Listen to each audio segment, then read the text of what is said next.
Right, in this episode we're going to be talking about having friends on board.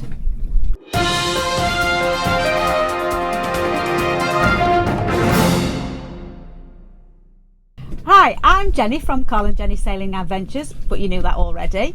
And this is my very good friend, Joanne Clements. And Joanne has been with us now just under 2 weeks, I think, isn't it? And we just wanted to explain to you off ears really and what we thought about things, and I just want to say beforehand, we have not collaborated on this at all.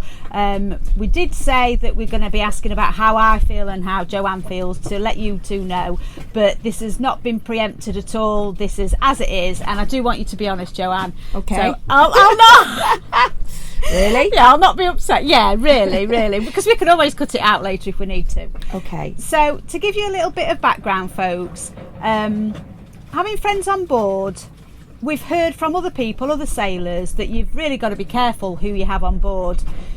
You have family, you sometimes got to have them because they're family, but you don't necessarily have to have the friends. You can pick and choose. And I think it's always worthwhile thinking very carefully about who you have on board. Just give you a little bit of background so that you know how close friends we are, not that we've become. We went to school together. We were at an all-girls school, a sixth form college back in Chesterfield. Yeah. So we were together between six. We were there Between from what ages? From 13 maybe to 18 years old, and we knew each other, but we weren't close friends, were we? We knew of each other. We'd smile and we'd talk and we'd have the odd day out. In fact, I think I was still going out with Carl at that time, and you would have boyfriends, and we maybe have gone out once or twice, but really not close friends to think I know exactly what Joanne's going to be like coming on the boat. But I knew that we got on well. I knew that she would talk us to death because she's a good talker. I told you I'd be honest, didn't I? Yeah. But I also knew that we could be honest and open with her.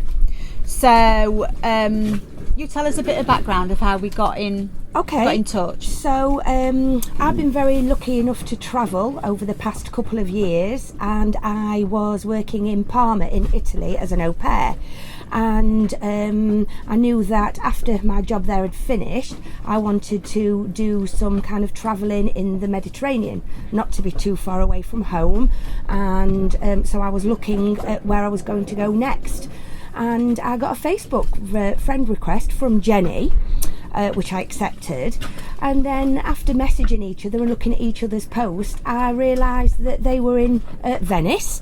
So I was like, oh, I'm in Italy, how come you're in Venice? And it turns out that they'd sold the businesses and they now were liveaboards, their yacht dream, in Crete. They invited me to come and spend some time with them. I asked if they really meant that, and they said yes, they did.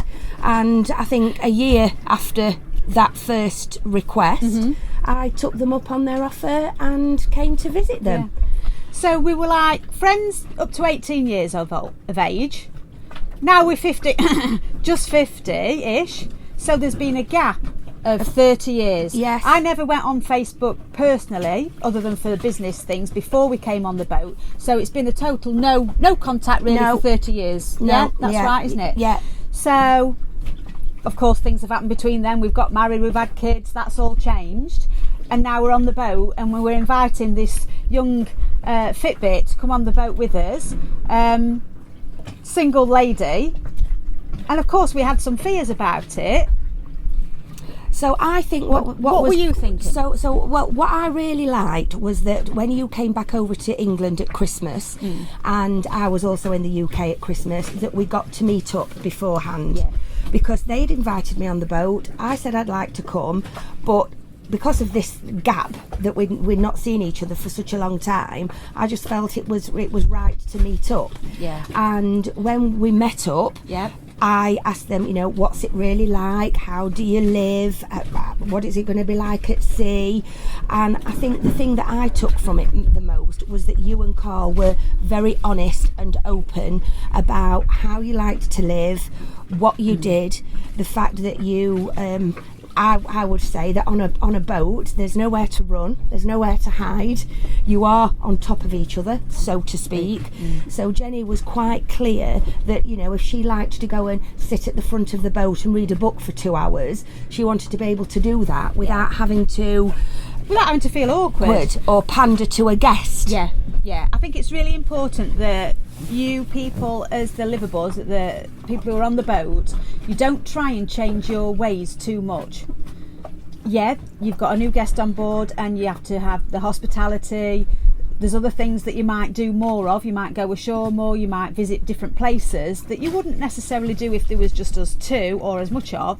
So you try and make that experience happy, see what you can and everything. But you've also got to stay how you are, because there's nothing worse than somebody false, is there? No. And that's how we are. We're open, what you see is what you get, and you've got to fit in. And I must say, when we had that meeting in the pub to see if we got on with each other, really, wasn't it? Yeah. We said, if you want to come, you've got to be, you know, you've got to muck in a little bit. If we need to do some cleaning, how do you feel about that? And we were kind of weighing each other up, I suppose, to see whether we could get on. But I think that's a really important thing to do. And none of us, neither Carl and I or Joanne, were frightened of saying, nah, it's not for us. I don't think we're going to get on. So we came away from that meeting and we said, well, you said, didn't you? You said, have a think about it. Yeah. I'd love to come, but obviously you need to know, have a talk together, and then we'll arrange it from there. So, to cut a very long story short, I can talk as much as Joanne, thank you, Carl. We kept doing different messages and stuff, and it came to be that Joanne came out on what date? It was the 27th of April, and the original plan would be that I would come and visit Carl and Jenny for about a week, maybe just a bit over, and then they were actually going to drop me off somewhere in Crete as part of their travels, and I was going to hopefully work for the summer. But as it happens, I'm needed back in the UK, so the plan changed. So I'd said to the guys, I've still booked a flight, can I please still come? But I'm going to be with you for a bit longer, if that's okay. And it actually has worked out at about 18, 19 days, which is a lot longer than 7 days. And in sailing terms with friends, if you've got a boat, you know that's like a lifetime. Absolutely, it can be a long time. So I always said to these guys that I was very grateful of having the opportunity to be able to sample this kind of lifestyle. Because you've not done anything before, had you? No sail, not even been. You've been on a cruise and you've been on your rowing boats and things, but you've never been on a yacht. No, never been on. I class it as a private yacht on the sea, sailing on the sea, ever. So it was both exciting and nerve-wracking.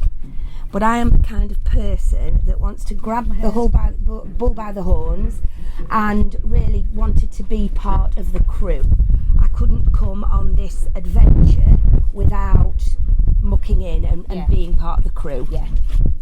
And I think that's important. I think if you're thinking you're coming for just a holiday, I don't think that's the right frame of mind. No.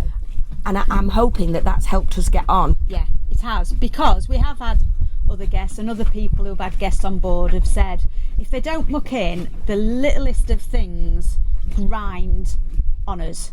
Like, for example, you'd have this is our house, so you've got to treat it like you would your own home.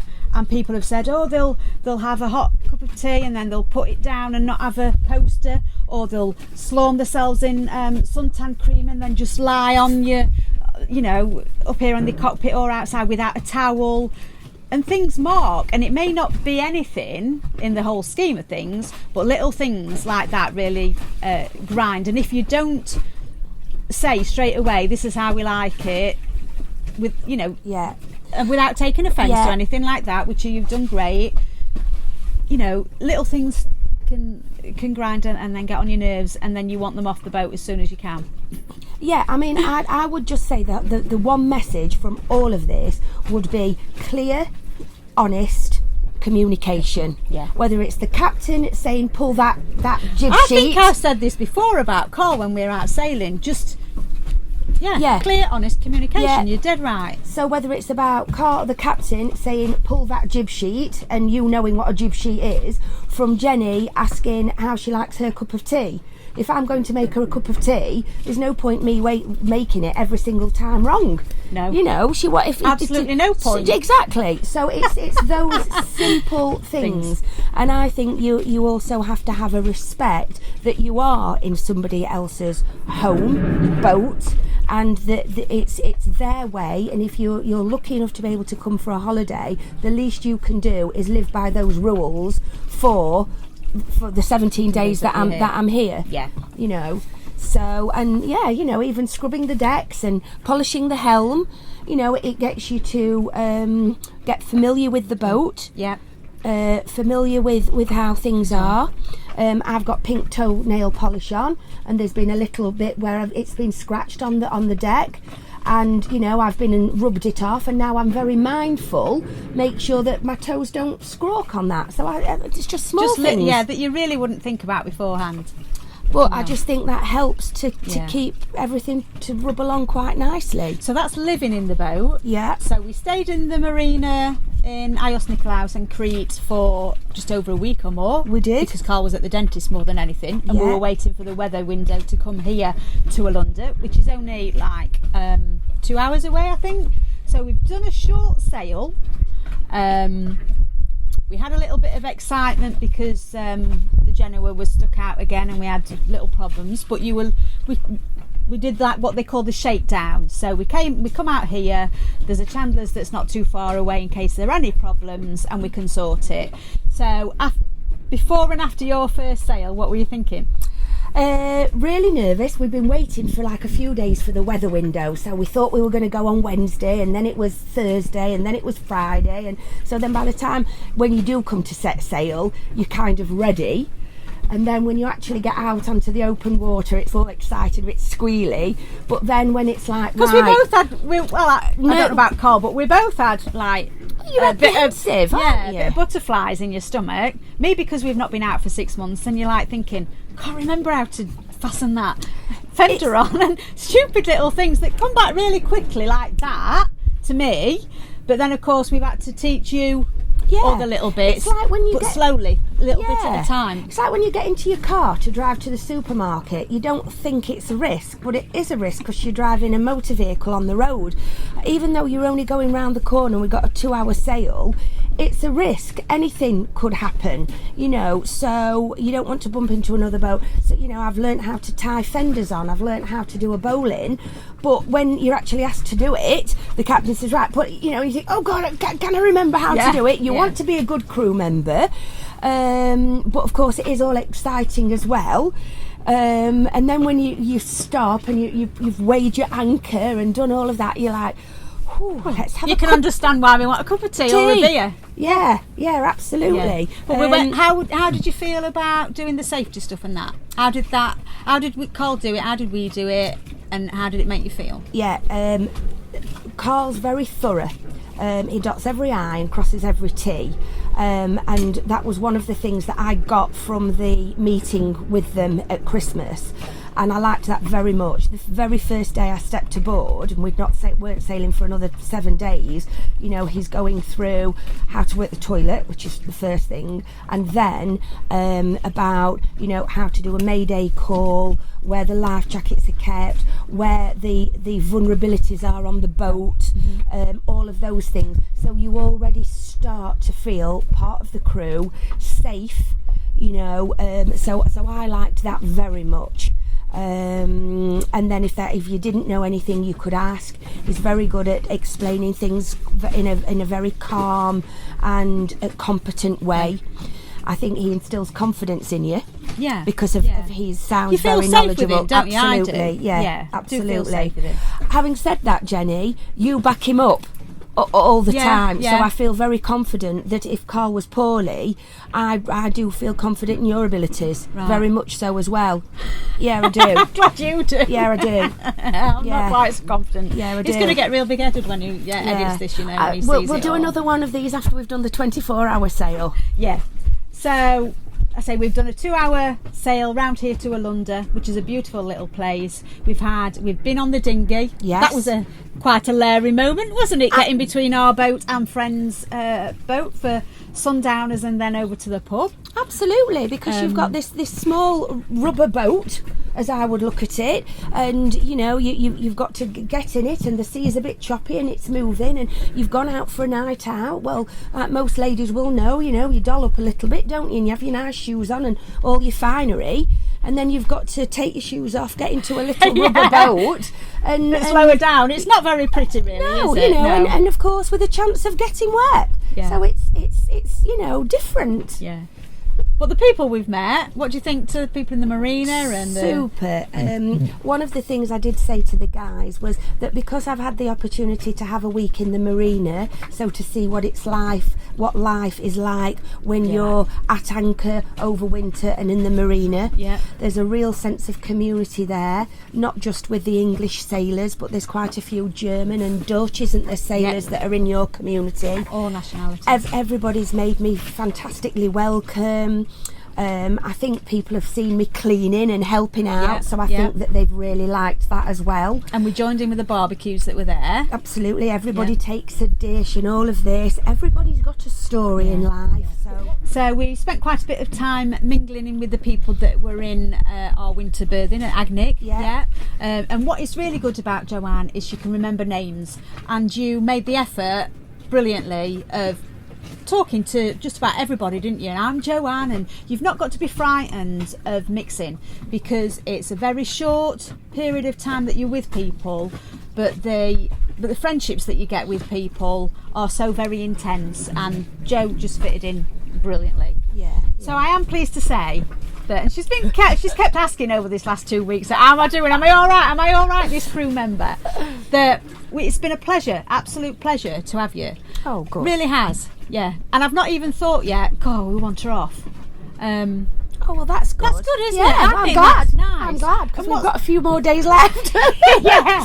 So we've got our 24-hour possibly sail, and we are leaving in the morning. The weather window is good, and we're going north, and hopefully to Milos or Ios, which is Santorini area.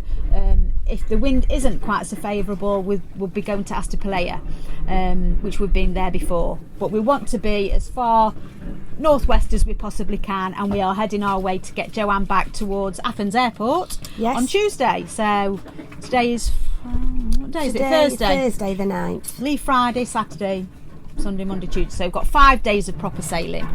So we're going to be filming a little bit more. Yeah. Not everything. You've got to be careful what you film, and that people want to be where they want to be on the camera, of course. But we'll get some proper good sailing video in, won't we? Yeah. Hopefully all good times, not too much fear. I hate night sails, but I'm quite looking forward to it. So I think all in all, pretty good. Pretty good. Yeah. Better than pretty good. It's been amazing so far. Yeah. So really enjoyed it. So to sum up, be honest, be open, communicate, tell people what it's going to be like before they come, so that when they do come, they have a true understanding of what is expected and what's going to happen. So thank you for being such a good crew member. You can come again. Oh, good-o. So thank you to all your patrons. I hope you've enjoyed this little girly talk that we've had today. We've had some new patrons as well this week, over the last couple of weeks, so thank you very much. I hope you've enjoyed it. Please stay tuned to all our next D-Logs that are coming up. And thank you for your continued support. And keep watching. Bye. Bye.